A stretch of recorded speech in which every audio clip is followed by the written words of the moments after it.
Thank you, everyone, for coming to our meeting today. It's very exciting. I've got a lot of things to discuss. So we'll begin with the presentation, and from there, we will open it up to a discussion. The presentation will be recorded. Today, our agenda is we're going to talk about our progress, our strategy, and our pathway toward passing the End Kidney Death Act in 2024. So from here, I would just like to share with you some thoughts that I have based on the momentum that we are experiencing with the End Kidney Deaths Act overall. So again, thank you so much for coming. And I'm really excited to share with you about the great progress we've made. This is our 6th meeting. We have been meeting since September every month as a community. And among the people in our community who have signed our mission statement, we have several hundred who have not yet contacted their congressional leaders. And this meeting is about helping you all to feel that you need to be activated in order to get in touch with your congressional leaders. The way you can do that is by sending me your zip code, and I will send you the information needed in order to schedule meetings with your senators and House members. Congressional members are highly likely to respond to constituent requests for meetings. So far, 111 of you have already done this, and we need a far bigger number than that in order to reach every congressional leader in Congress. We have had 58 meetings since January 3rd. That's 58 meetings. That includes meetings with 27 out of the 100 senators. The goal in the next month is to meet with all 100 senators. I think that would really put us in a very good place. Our peak motivation is needed right now, not in the future. We have to get on the House and Senate radar. We must pass the End Kidney Deaths Act this year. As most of you know, this movement was founded by 4 people who gave kidneys to strangers. We were very fortunate to be healthy enough to have the opportunity to use our bodies to save one life. And now we are poised to save 100,000 Americans in the next 10 years, once the End Kidney Deaths Act passes. I think all kidney donors are highly aware that if the world was just a little bit different, we could have easily been the people who desperately needed a new kidney in order to be able to flourish. And we know that the solution to the kidney crisis is to dramatically increase the number of living kidney transplants. As we know, living kidneys are the gold standard of treatment for people with kidney failure. This legislative work to pass the End Kidney Deaths Act is a 1-year push that we will complete in 2024. Please don't wait until 2025 to become activated. We need your help now to get this bill passed. We need your energy and your devotion to get this done now. This is not phase 1. This is the phase. We need you now. We will get the reimbursement for non-directed donors passed. Once we demonstrate how life and tax saving incentivizing donors is, we will then seek compensation for all living organ donors, including directed donors. In our last meeting, I presented all of us legislation that is currently being proposed to help kidney failure patients. Every single one of those initiatives, except for ours, are simply nibbling around the edges of the kidney shortage. None of those bills will significantly cut the number of people who are dying unnecessarily with a very horrible death from kidney failure. None of the proposals will add 100,000 kidneys in the next 10 years. The number of living kidney donors has been a consistent 6,000 every year for the last 24 years. No legislation, educational campaign, or support program currently in place or being proposed has the power to increase the number of kidneys in our supply like our legislation. I'll give you an example. The Living Donor Protection Act. It's currently the most supported bill in Congress. It aims to add FMLA protections and life insurance discrimination protection for living kidney donors to the federal law. This law will not impact the number of people dying every day from the kidney shortage in any kind of significant way. 30 states have already passed the Living Donor Protection Act. And since that time, there's been no increase in the number of living donations. So if the LDPA, the Living Donor Protection Act, passes on the federal level, we will not see a significant increase in the number of living kidney donors. Only our bill, the End Kidney Deaths Act, of all the proposed legislation, is game-changing legislation. So what is our strategy? We are playing not the slow and long game, we are playing the fast game. We are conducting this campaign like our house is on fire because our house is on fire. The kidney shortage is killing Americans every single day. 14 die directly from the wait list, and 11 are removed from the wait list because they become too sick to be transplanted every single day. So we need your devotion, we need your urgency, and we need your energy. Thousands of people right now are healthy enough to be transplanted, but will not survive with our current kidney shortage. We want to pass this legislation so that we can have thousands more people getting living kidneys. Getting a kidney transplant, I want to make it clear to everyone, and you probably already know this, is like going from hell to heaven. I want to give you 2 examples. Getting a kidney transplant for a young man named Chris was life-changing. He's 25 years old now, but at 16, his kidney failed from lupus. He went from being on dialysis, having gray skin, and being near death, to being now 4 years post-transplant. He's finished college, and he's enjoying being a new father. For my friend Greg, who's a physician and was dying from kidney failure due to a genetic disease last May, he was choosing to go to hospice over going to dialysis because he knew how difficult dialysis is, and he could not get a living donor. He had cared for kidney patients nearly every day of his career as a medical doctor. He'd put many people on emergency dialysis in the ER. He said that initially people walk into the dialysis clinic, then they need to go in on a wheelchair, and finally they are wheeled in on a gurney before they die prematurely and in tremendous pain. Fortunately, in the 11th hour, Greg got a kidney transplant from a stranger. And within a couple months, he is now back seeing patients. He writes research papers on cardiology, on cancer, and on renal disease. And he is fortunately every day supporting the passage of the End Kidney Deaths Act with his own testimony. He comes to my congressional meetings and he tells his story. Every time I see him, I am so happy that he did not go to hospice, but instead he's thriving because of a living kidney transplant. I want every American with kidney disease to have that opportunity. As a community, we're waking up every morning knowing that 14 people will die that day from the kidney shortage.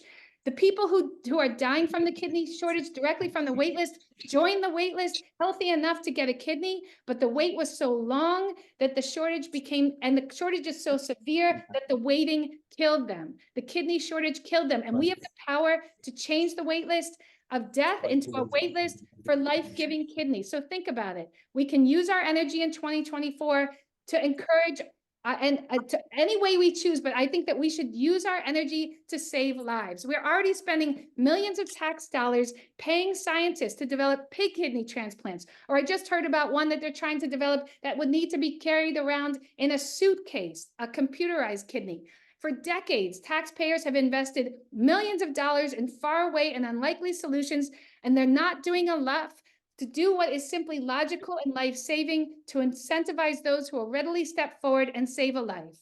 A couple months ago, I wrote to the person who wrote the NOTA legislation, Jerry Mand. He was Representative Al Gore's assistant at the time. He said that in 1984, the scientists were assuring Congress that a substitute for a human kidney was right around the corner. Well, it's 40 years later, and we're still decades away from what will surely be an inferior solution to a living kidney transplant from a human. There's no way that a machine kidney or a pig kidney can provide the life and vitality that a living kidney transplant provides. The gift of a living kidney is a treasure. Unlike deceased donor kidneys, living kidneys start working and producing urine on the operating table. They last twice as long as deceased donor kidneys. I also want to mention that when NOTA was created by Al Gore's team, Al Gore said, if we have a shortage of kidneys, we need to incentivize donation. And that is exactly what this act is doing 40 years later. We don't have enough kidneys in our supply, and we are proposing the first legislation that will finally provide the much needed overdue incentives for kidney donors. We must incentivize people to donate. They are going through what I can testify is a time-consuming, stressful, and painful experience. I'm talking about the surgery. We incentivize firefighters and surgeons to go out there and save lives. We should do the same for kidney donors. I am certain we will be successful this year. There are multiple pieces of legislation that will pass this year, and ours will be among that legislation. Ours is the only one that saves 100,000 American lives and will provide their families with tremendous comfort. I am sure we will succeed because we've had nearly 60 congressional meetings so far, and we are getting positive responses across the board. Please help us get to the finish line in 2024. The End Kidney Deaths Act will come too late for all the Americans who will die today and for the rest of the year from the kidney shortage. But for those who might die in the coming years, they will instead be transformed by a life-extending kidney transplant.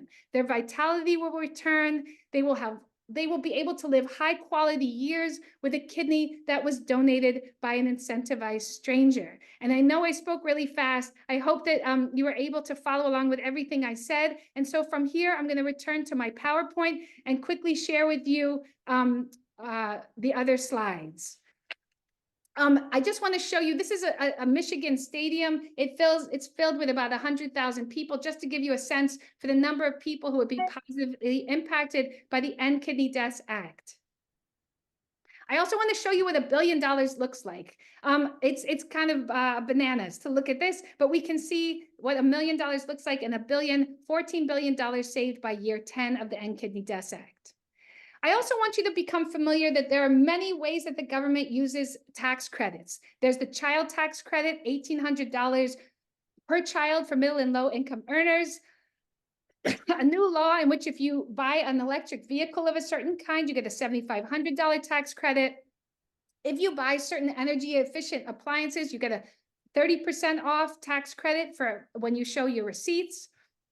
And for education expenses, people get tax credits. So tax credits are used by the government to shape behavior, to encourage people to do what the government wants them to do.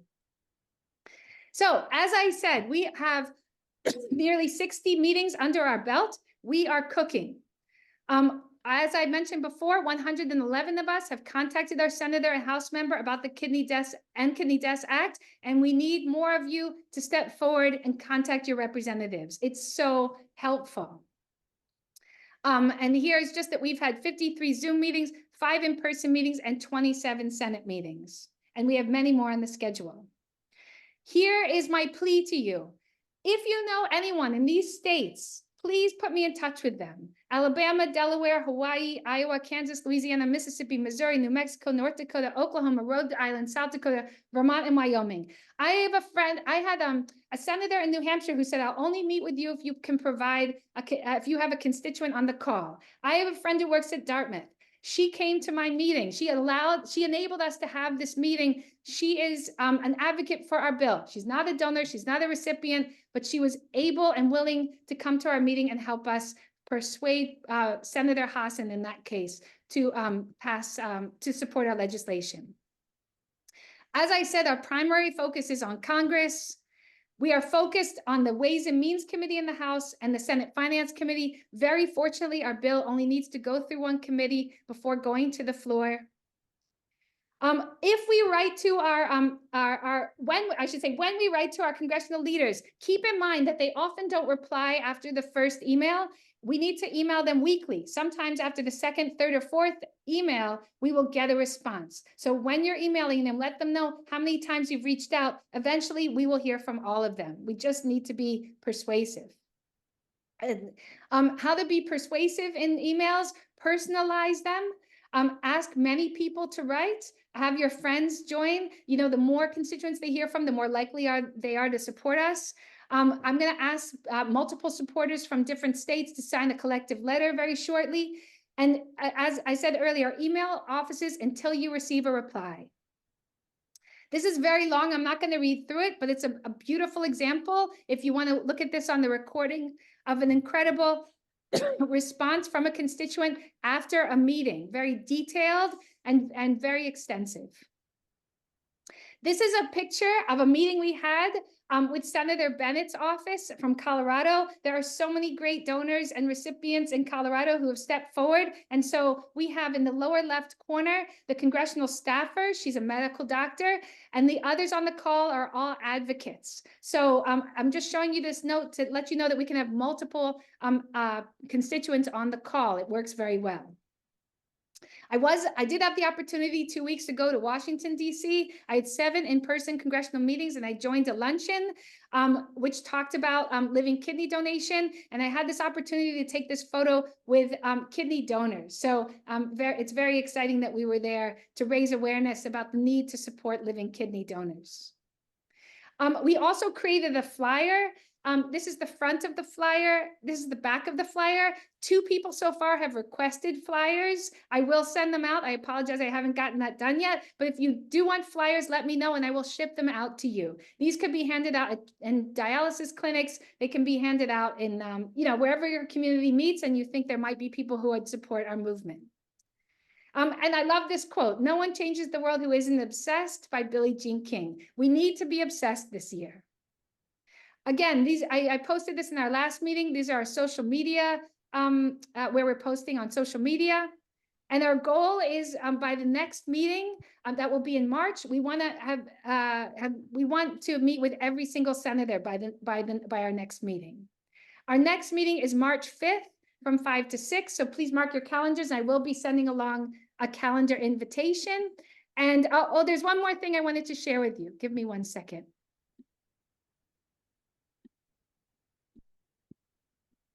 The last thing I wanted to share was an update, so you can see our supporters page. I updated it by putting on photos of everyone who wants to be pictured. And at the end of the supporters page, I listed people who are not pictured but have signed our mission statement.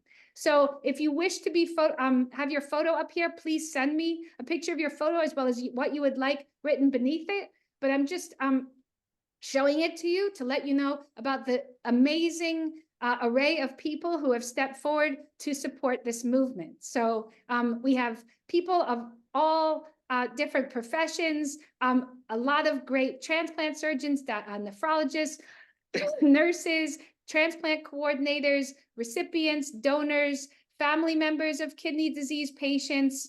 It's just a beautiful list of beautiful people.